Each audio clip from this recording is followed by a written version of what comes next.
Welcome to the Germany Experience, and this episode is going to be a little different because in light of what's going on and how I'm feeling about everything, it just didn't seem right to put out a normal episode. And as it is with COVID-19, which has been hanging over our heads for a while, things really kind of got pretty weird in the last week or so, and I just needed to talk about it in general. And I thought, who better to talk about something like this than with two people who love to talk, and of course that means that they're podcasters. So on the show this week is Nicole from the Expat Cast. I nearly forgot your show name there, Nicole. Good start. This is going well. Nicole from the Expat Cast, welcome. And we've also got Steph from Geopats. Hello. Welcome. Hello. So when I say things have gotten weird, before, like a week ago, I would say, things were kind of just going along. We all knew that there was this virus. There was hints that we might need to work from home. But pretty quickly, the number of infected people has increased drastically in Germany. And a lot of things have happened in the last week. So, for example, they closed the schools down. They're making a lot of companies work from home, or a lot of companies are choosing to work from home. I'm starting work from home from tomorrow. And yeah, it's just suddenly seeming a little doomsday. How are things where you are, Nicole? Doomsday is a very good way to describe it. Yeah. It didn't feel this way probably 2 weeks ago. I work in a public library, and so I've had this feeling over the past 2 weeks, like every day, this atmosphere is getting heavier and heavier. And then Friday the 13th, appropriately enough, is when I think everything sort of fully escalated to the point where we are in full doomsday mode. Yeah, it does. It feels, but the thing is, if I look at it, it's kind of the same thing that it was a week ago. It's just that the government has taken a lot of measures which are making it feel like doomsday. And today, I think that they, as of recording right now, they've just closed up borders with France, Austria, and Switzerland. So I think that also just adds to the feeling like it's a Hollywood blockbuster somehow. Yeah, I had some really unfortunate book selections in my life recently. Before any of this had started, I started reading The Handmaid's Tale, which was already kind of heavy. And then I read this book called Dry, which is it's a dystopian novel set in a world where they run out of water, and it's basically how quickly and how terribly people turn on each other in times of crisis. So this has not been the best thing to have in the back of my mind. No. And it turns out people are actually pretty weird when these things are happening, because even before all of the doomsday feeling, people were like doing these hamster kaufs and just buying tons of toilet paper. And it's a little strange. I'm more worried about the people than I am about the virus. I'm really excited to see what they do with their toilet paper. Like, I'm expecting some really elaborate toilet paper art, or like a fort even. I'm not really sure what the plans are, but I'm looking forward to seeing it. Yeah. And Steph, what about in Berlin where you are? You're in Berlin now. What's it looking like there? Oh gosh, sorry, the toilet paper thing. I can't let that go. Because it actually, because I've been tracking the virus the whole way since I left China the 1st of January. And no, I didn't bring it to Europe with me. But I've been tracking it the whole time. And it's funny because it seems like the toilet paper hoarding started in Japan, where most toilets have bidets. So I don't really understand why this is happening. It's very perplexing. But Berlin's this weird dichotomy of people saying that things are getting blown out of control and people hoarding. Right. And so it's just, there's a run on the stores, but everybody's out socializing. And not everybody. A lot of people are still out socializing and really annoyed that they might be asked to stay home this week. Yeah. Exactly. This is the one thing that's worrying me, or that interests me, is someone sent me a picture from Würzburg. She was out jogging, and she ran under there's an Altmainbrücke in Würzburg, and there's a wine place of the top there, quite a famous wine place just on the bridge, and there were like 150 to 200 people just hanging out on the bridge having wine together. So I get that during these kinds of times we should chill out and not freak out and stuff, but we should also be taking precautions, right? Yeah. Yeah. So it's a weird balance that I feel like everyone is failing at. And I also am part of this. I do not know what the right balance is. Yeah. But Nicole, you wouldn't go to a 50-person meetup right now, would you? I have been told not to, therefore I will not. You're a law-abiding citizen. I like that. I try. Yeah. It's just a bit incongruous, because actually the thing is, I think it's possible to take these precautions but not panic. But essentially what we're doing is I've heard a lot of people's reasons for still going out is that they're not afraid of the virus. But that's not the thing, is it? It's that we're trying to protect certain groups of people who are more vulnerable to it. And it's not us, basically. And second of all, we don't want to overwhelm the health system with tons of cases at the same time. We're trying to slow it down over time. So it's not the fact that you should be afraid of the virus that you shouldn't go out. It's that there's other reasons that don't have to do with you, kind of thing. Have you guys been out into the world much this weekend? Because here at least the weather was really spectacular. One of these first beautiful spring days. And I saw so many people out just taking walks, and a lot of older at-risk people as well. Yeah. Which I thought was interesting. I saw that as well. Yeah. And what about in Berlin, Steph? People out? What was the weather like there? I didn't go outside today at all, which is driving me a bit crazy because I'm not an inside person. But I did take a peek out yesterday to go to the grocery store to pick up some stuff because we have basically a dorm fridge in our temporary apartment. And so I'm trying to get a healthy mix of stuff just in general. I'm still kind of like getting regular food into our house. Yeah. And so I went through what is normally an empty park, and it was packed. People were grilling and drinking and hanging out and sitting on things that would have germs on them. And normally I'd be like, yay, this is great. People are out and talking to each other. And all I could think is my luxurious walk through an empty park is just over because all of you might be contagious or some of you. and how dare you be here? And like, I was so excited to start the day because there were a few trees. There weren't many people. And then as I went down the walk, there was more and more people. And I just got so annoyed that they were out. And then I realized I'm out. Yeah. So, Yeah. But I actually think that's fine. Like we went out today as a family as well. We went for a walk around our neighborhood. And to be fair, out in the country where I am, nothing's changed. It's still dead as anything. But it's I think walking around is fine. I think taking a stroll is good at this point. We haven't been locked down yet. So I think that's still okay because you can keep your distance from other people, and it's much more difficult out in the open air to catch something. So I think, this weather today was just, you couldn't resist going out. and I actually found it really inspiring and uplifting, which is also something I need these days. Because, well, first off, just the experience itself was beautiful, but I also saw this old couple, maybe 85 or so. Yeah. She had a walker and he was sort of hunched over, one hand on her walker, and together they were pushing this thing and themselves up a hill. That's pretty steep. And when I saw them, they were at the beginning, and I just I thought that was really incredible and a good reminder that, we're strong people. Exactly. We have to take certain precautions, but, everyone's going to do their best. And I don't know, it was nice to see old people doing something healthy for themselves that was also not putting them worse at risk. As far as I am informed, I believe that this is an acceptable activity. That said, Absolutely. What the heck do I know? Yeah. What do we know?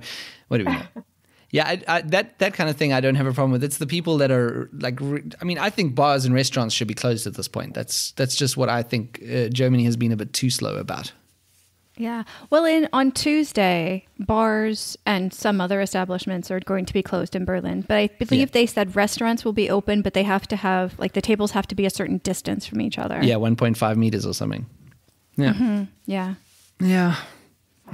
Still, I don't know. But yeah, I know. Being out today in the weather, it did definitely lift my mood as well. So I think that's also good for people, especially since we're not in an Italy situation just yet. And which brings me to the next point. Do we think a lockdown is coming? For me, where I live, I'm almost expecting it, but I've been expecting it for, I don't know, days or weeks now, because I'm very, very close to the Alsace region in France, which is the area that has been, according to the Robert Koch Institute, they're on the same level of risk as Iran or Italy. So one of the worst in the world, and it's 30-minute drive from me. People commute, they go, we have a German-French school in town. People live on one side, work on the other. It's super common. And obviously once it was known that it was breaking out there, they tried to stop that. But when you're that close quarters, it's just not really not realistic that it's going to be totally fine, So to me, it seemed inevitable. And this is also why I felt a different kind of heaviness over the last couple of weeks, feeling like it's coming. I said on Friday the 13th, a lot of things started closing down, but as you said, we're not in lockdown yet, but it seems to me like this would be the next step. We'll see how the next week goes, but I would imagine that this would happen, at least here in this town. I don't know if Baden-Württemberg as a state would also enact that, but where I'm sitting, it seems looming, I suppose. Yeah. It's difficult to know what they're going to say. Now, there was apparently on WhatsApp, there was fake news disseminated that said the German government have already decided they're going to shut down everything. And as part of that was including supermarkets.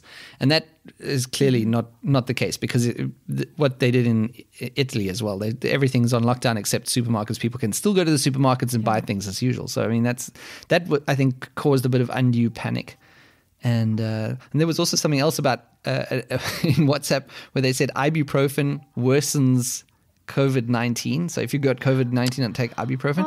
And I just heard this too, actually. Yeah, it's ridiculous. And this is the kind of thing that circulates now when we need people to kind of have a realistic view of things. Yeah, I also saw some fake news about, I think it was meant to be a joke, but about toilet paper. They found COVID-19 cells in toilet paper. I saw that. I was like, that's I also not wasn't even sure. Funny. Yeah, I wasn't sure if that was a joke or if it was fake news. But the problem is right now, jokes could be seen as fake news by some people. People believe a lot of different things. Exactly. Yeah, I will say, as the librarian in the room, this is a really intense time where you need to be checking your sources, and if you can't confirm a story in multiple places, don't believe it. Exactly. I mean, and even personal stories. I was with a friend yesterday, and she got a text from, what was it? Her friend's sister-in-law knew someone in Italy who typed this long message that included a lot of very scary things, which honestly, maybe they are true. Also, maybe they're not. And she was starting to get so freaked out just having read this, and that's understandable because it was scary stuff, but you can't allow yourself to fully believe it. You need to have a certain element of disbelief until you're seeing otherwise. And also at the same time, you do need to stay informed. So it is tricky, but I would say just stick to your local newspaper and they probably have a news ticker. Start there. Let social media noise be noise, and whatever's truth will come out over time. But it's so important to keep on your toes about digital literacy right now. Yeah, I couldn't agree more, because actually, and even those anecdotal stories about people having rough times, what people need to remember is that it's certain communities have been hit really, really badly in Italy, while there are other communities where they're on lockdown, but life is still pretty much okay. Their health system is okay. It's just certain communities and areas that are suffering that. So if you hear that story, it might be a story from a specific area where things were really bad. But that doesn't necessarily mean it's going to be that bad here, first of all. And second of all, stop going out and drinking wine in the hundreds on the bridges, because otherwise you're going to make it in your community be like that. Yeah. There were some folks starting new meetups this week, and they were going around in Berlin where they were inviting people to their homes to watch movies and do stuff like that. And you're posting it on meetups. You're probably expecting a decent sized amount of people to come over. And I'm like, sure. Again, I understand that isolation is hard, but I don't know if that's the way to go. Yeah. It's a tough balance between going insane by being inside this much and, trying not to spread it. Because that's the thing. It's the one thing that everybody agrees on is how contagious it is, how much individuals will react to it, and how soon they'll get over it, and that kind of thing. We're all kind of like, really, there's a lot of factors in how individually we'll handle it physically. But the one thing everybody knows is that it's extremely contagious. Yeah. Yeah, it is. And that's why I think it is a good idea to just stay at home. Nicole, have they closed the library from tomorrow, or what's the situation there? This was an ongoing question.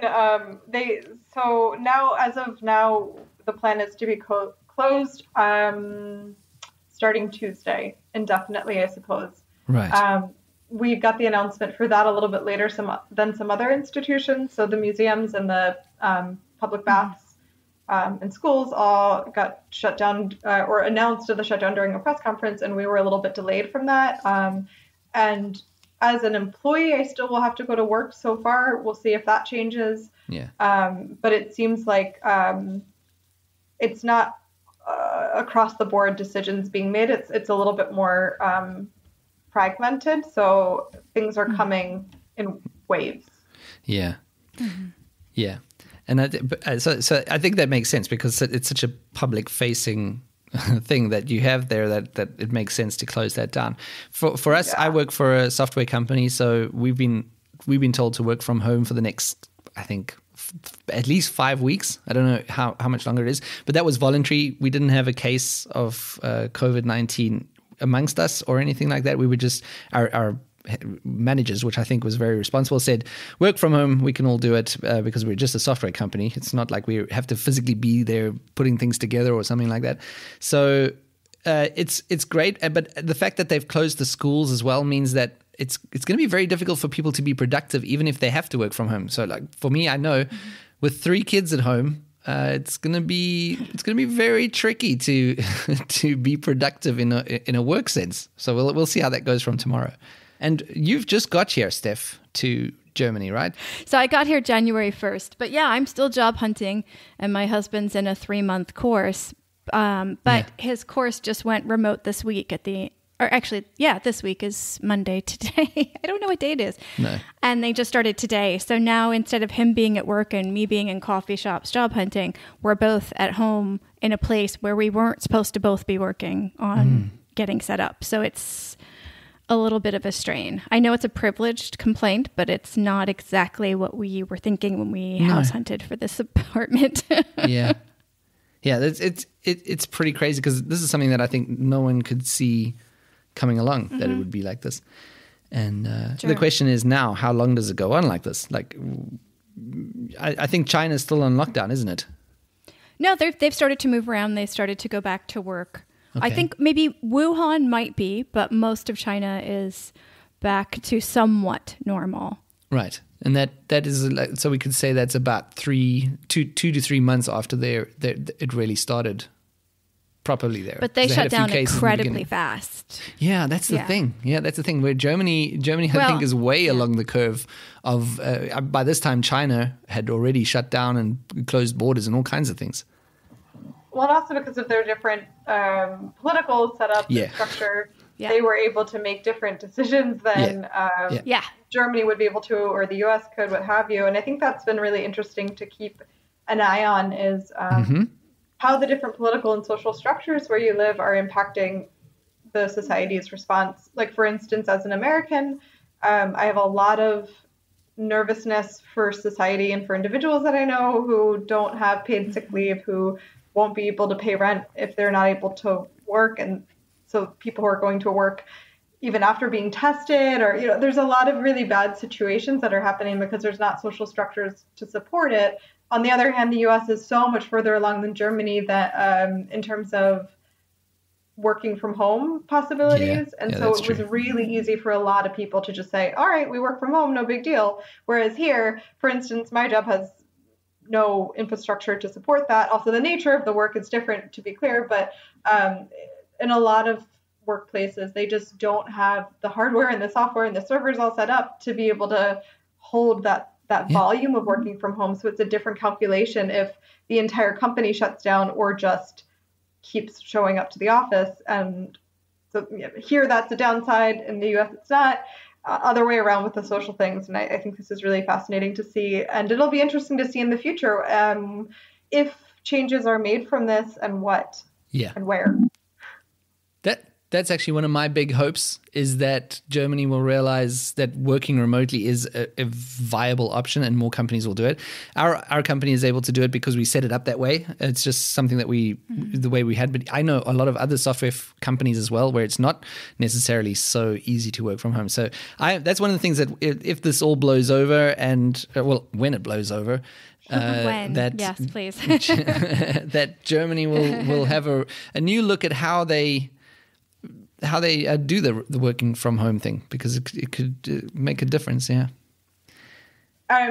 So for me, I said it's only been this weekend that things felt really full on, but I'm already trying to learn my coping strategies, what's helping me sort of mentally deal with all of the news, all of the stress. And I want to hear what has been working and not working for you guys at this time. Okay, so just a big sigh from Steph. Because I've been following it since China, and I've been trying to since it started in China, and I've been checking up on people since I left, and so I've been trying to, without sharing their stories, because that's not my story to share. I've been like following the emotional side of that since then. So when it finally happened here, started here, I don't even know how to refer to this. It's such a weird new experience, but when it started here and it started to be very real that it was going to, now that it's here, it's going to peak at some point, and then it will probably, hopefully go away, but it's going to be here for a while. Then I just felt this huge weight. And then about 2 or 3 days ago, I couldn't snap out of it. Like it was coming and going in waves, and then it was just sitting there. And so I just kind of sat down and was like, what do I find to be helpful and joyous? And so I downloaded the Headspace app that I used to use, but I stopped using. I put stickers all over the apartment to remind myself to listen to music. I downloaded a few funny podcasts instead of the very serious, like newsy ones I was listening to. And I tried to do like different things to like intentionally, manually snap me out of it, because just sitting in it was actually, it wasn't causing a panic attack, but it wasn't getting far from that. And that's not helpful to anybody, including myself. So I was like, no, I've got to figure out how to breathe, essentially. Yeah. What are you guys doing? Having kids helps with distractions, because they are absolutely oblivious to any extraneous stresses.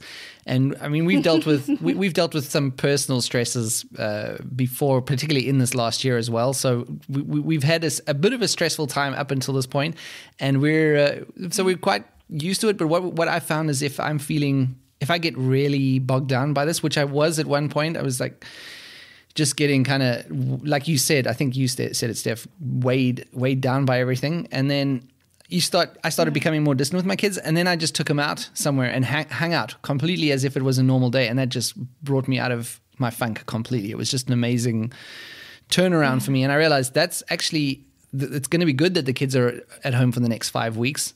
Even though they're going to drive me crazy, but at the same time, they demand that you be normal with them. They demand that it's a normal day. They don't care about anything else that might be happening or coming down the road. You just have to be normal. So that's helped. That's helped a lot with the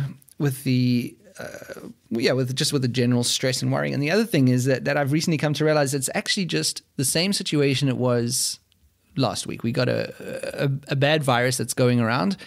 It's something that we've expected would happen at some point. Like a lot of very, very intelligent people and even not so intelligent people have predicted that it's going to happen at some point.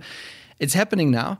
And we're lucky that it's bad. It's really bad, but it's also not as lethal as something like the Spanish flu that happened in 1918 or something. So from that point of view, we're lucky, and we just have to manage it now. And to me, that's helping me to focus on the fact that that's what we're trying to do now. It's feeling like a doomsday scenario, but actually what we're doing is just flattening the curve so that we slow down the infection rates, that we ease up the strain or potential strain on the healthcare system, and we just get through the next few months and minimize the effect of this thing. So that's helped me to kind of keep perspective about what's going on now. And what about you, Nicole?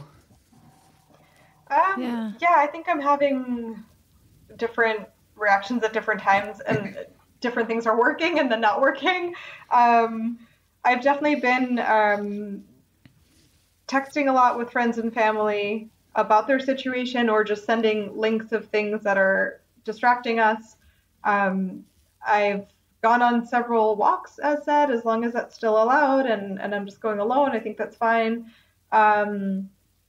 Losing myself in content. For me, I really, I'm trying to be really productive. I live alone. I don't have kids or anything like this. So I have a lot of time is more my issue. And it's harder to set the distractions. So I wrote a list today of all of these big projects that I really want to take on now that my evening things are canceled. Because during the weeks leading up to this, obviously there was a weightiness to it, but I was able to, in the evening, go to a swing dancing class or go rock climbing or go hang out with friends and not think or worry about that contact. Or, well, obviously it was already in my head then, but now it's to another level.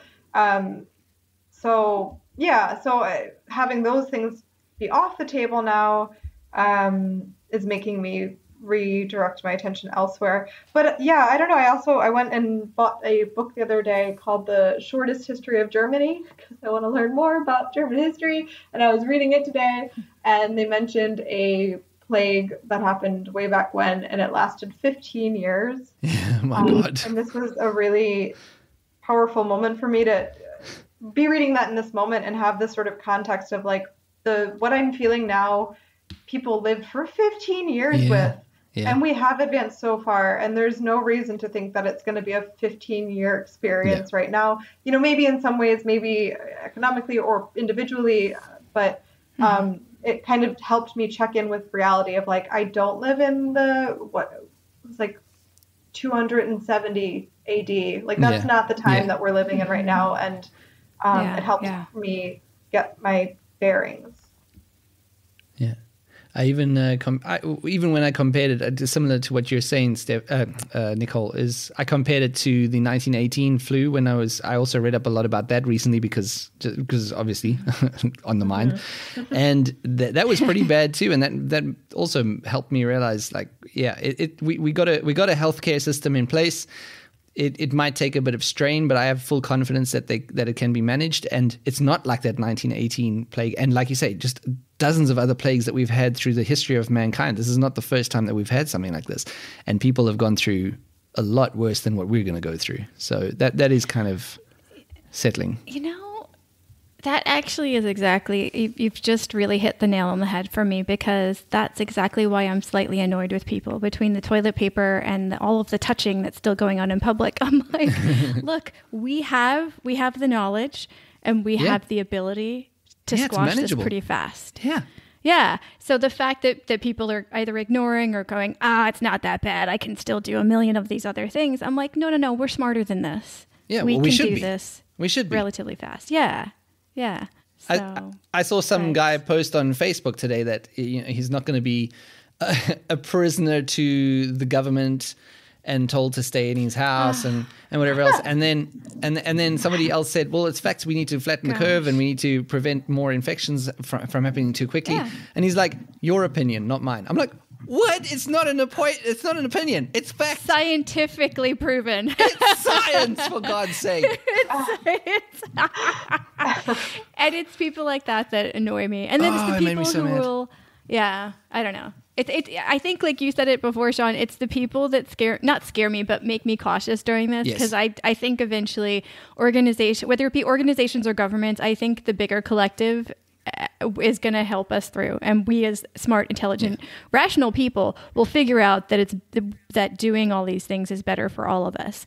But it's those outliers that do stupid stuff that I'm just like, what is wrong with you?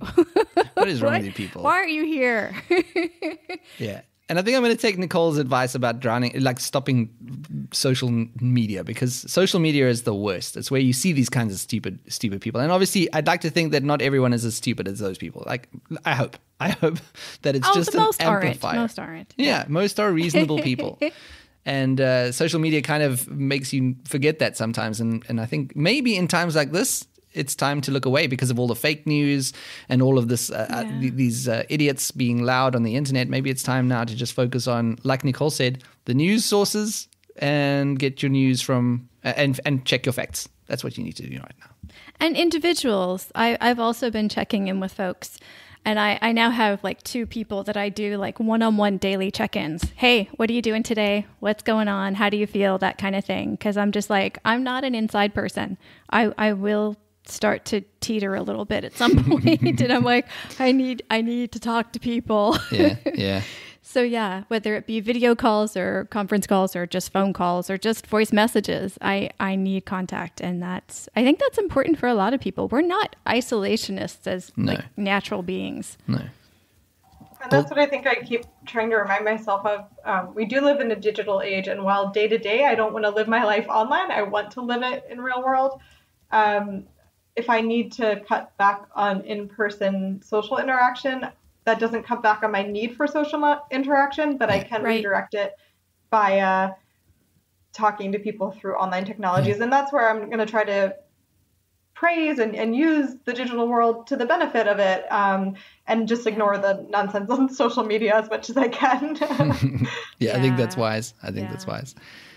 Yeah, it's also interesting, like our identities as people who have moved around the globe, because obviously this is hitting different countries in different ways. And I mean, it's a whole other topic to get into, but, you know, how people feel about their connection to people in other parts of the world. Our identity as expats, immigrants, geographically flexible people, definitely, it feels very present to me these days. Yeah. Yeah. How have you guys been dealing with having loved ones in other countries where you can see things going on and the same sort of dangers, for example, back in the States for you guys? Yeah, for me, I was really blindsided by it. I follow national news in the U.S., but not local news. And national news was talking about Seattle. And then recently, New Rochelle, New York. I didn't hear anything about my hometown or area, so I thought it was fine. I find out like Monday or Tuesday, my family contacts me and is like, oh, it's getting kind of bad. 2 days later, everything's shut down. And it turns out my township is the one most affected in the state. So, it's definitely been a lot to think through. I mean, I'm not necessarily worried about individuals in my life. Most of the people I know have are healthy, have support that they need. So it's okay. But it definitely hits close to home. And, you know, I had a friend ask me last night, would you consider flying back? Did you ever consider flying back? And I hadn't. So this question really took me off guard just to even think that thought. What did my answer mean? It's just a lot to work through, I would say. Yeah. Yeah, it's hard because there's like bits of us in different places in the world now, and when stuff like this happens, I feel a little bit like pulled in many directions. Yeah, and I want to keep up. I want to keep contacting people and making sure they're okay, how they're doing mentally and physically, but I also have to kind of balance out how much I do of that, because I need some of it for my own sanity at this point too, because it's currently happening here. So it's really hard.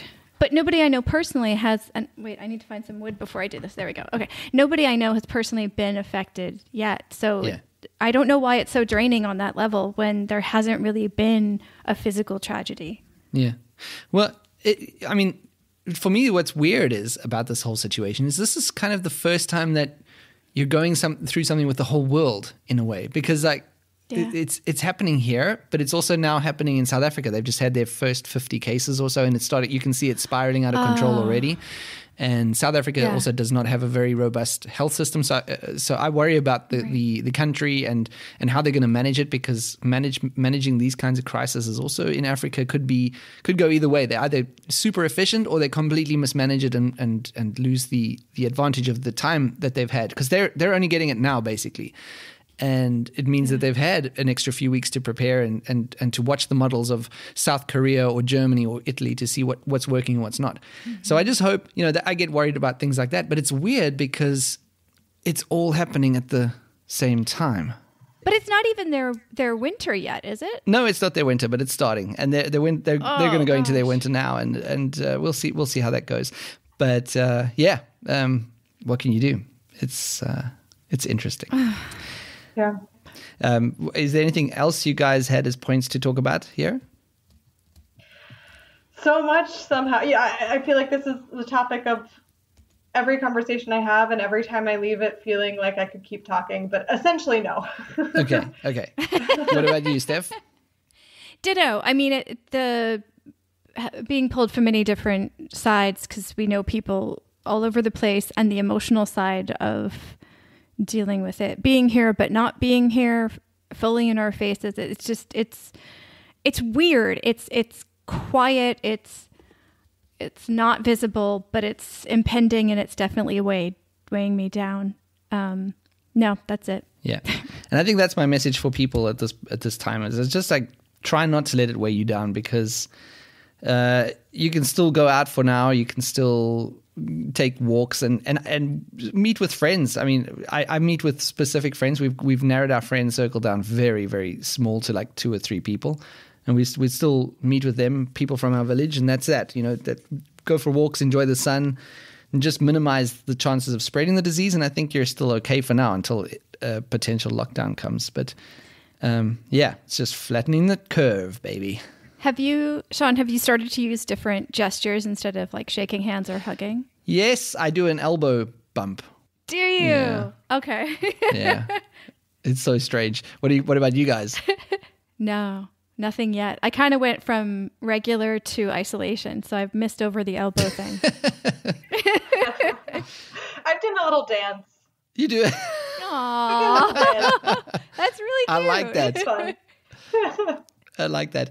You know what I'm hoping another plus from this whole thing could be that we drop the handshake in Western culture, for goodness sake. Just please. drop the hand, because it's so unhygienic as it is. It's maybe time to drop the handshake. You want to see doomsday in Germany? try talking them all into dropping a handshake. They're gonna lose their mind. Can you imagine birthdays? What are they going to do on birthdays? I literally can't imagine birthdays. I can't. Wait, okay, I don't know what you guys are talking about. What's the birthday hand thing? They shake your hands on birthday. So every German that's in a room, if it's your birthday, will come up to you and say happy birthday and shake your hand. Oh. So you get like dozens of handshakes on your birthday, which I freak out about. I'm like, I don't want to touch everybody. Also, like, if we're gonna touch though, a hug. But no, it's cool. We'll just shake hands. That's great. Sure. So I think we'll wrap it up for now. But what I want to ask each of you, and we'll start with you, Nicole, is what are you doing for your show now? Because I know from my point of view with this podcast, it's suddenly feeling like I've got all these interviews lined up, but it seems like it's from another world where everything was light and no worries and everything. So what do I do with that now? So I'm probably still going to put them out, but it feels a bit strange now. So what's next for the Expat Cast? I was actually on a season break, and that's supposed to end in just a couple of weeks. So I have a couple of rebroadcasts that are going to come out as scheduled. And in the time during my season break, I've recorded a bunch, and they're really good. So I'm really excited to get them out there, and I'm just going to do it. Maybe I'll add commentary in my intros and outros. But if anything, this has just been a time that I've already used to connect with more people and get more recordings. And if I have to go into quarantine even further, I just want to continue doing that, because connecting with other people and talking about not it is good too. And I, as a consumer, have appreciated consuming things that are not it. I also need to consume things that are about it. So it's a mixture, but for me, my part will be to kind of carry on as long and in the ways that it makes sense too. Yep, that's good. That's good. What about you, Steph? Yeah, similar. I was trying not to talk about it at all, but I put out an episode this week that I recorded when I was still in China, and I was talking to somebody in Beijing. So I felt the need to put just like a sentence in there. This was, recorded before all this happened. So that's why there's no talk of it. But honestly, even if I was still there, I'm not sure it would have seeped in, but I just felt the need to say that in case there was any, why are they being so jovial? But generally speaking, I don't have many more of the China interviews yet, but I don't know. I lean on the side that Nicole's on, where I'm more entertainment than serious stuff. So it may come up in little blips, because that feels like that's where we are globally, but I don't want to do an entire episode or a giant segment on the panic part of it, which I guess is what we're doing now. So. I don't think it is. So the way I saw it, because I was weighing this up whether I wanted to do a full episode about this, but I felt like I had to, because this is something I felt after last week that I wanted to talk about somehow, just put something out there about it. And then I thought, I don't want to add to the panic, or I don't want to add to, sort of the general depression that's going on. But at the end of the day, I don't think it is. I think it's if we could have a realistic chat like we have had, just a chat. This thing is real. It's happening right now. It's around us, and everyone that listens to the shows will think about it somehow. And I just wanted to say something about it, because more from my own perspective. And I don't think we're adding to the panic with this discussion that we've had. No. I think we made a lot of good points. No. And I don't think we are either. I was slightly teasing. And I just, with my topics and with who I talk to and who I already have pre-recorded, it just doesn't fit either. So I'm not really touching it very much. Yeah. And I will say too, I felt relieved to know that we were going to address it, sort of the collective we, and that's coming from you, Sean. So I appreciate that you did want to talk about it, and that you invited us to come on. And I would say, for me, both as a person and a podcaster, it's been a certain level of relief to know, okay, we are going to address it. You're at a great moment to kind of put this out, and we can kind of all have our little conversation about it here and connect with other expats in Germany or Germany adjacent people, whatever the listenership might be. And then we can move on until we need to talk about it again, and then we will. But it's such a day by day, minute by minute life right now. So it is. It is. It's good to have this as a rock to put it out there, and we'll see what the next one is. And thank you guys so much for being willing to join and have this discussion. It was quite a short notice to set this up, so I really appreciate you taking the time. Thank you. Thank you for having us on. And stay healthy, everyone. Stay healthy. Yeah. Wash your hands. Wash your hands.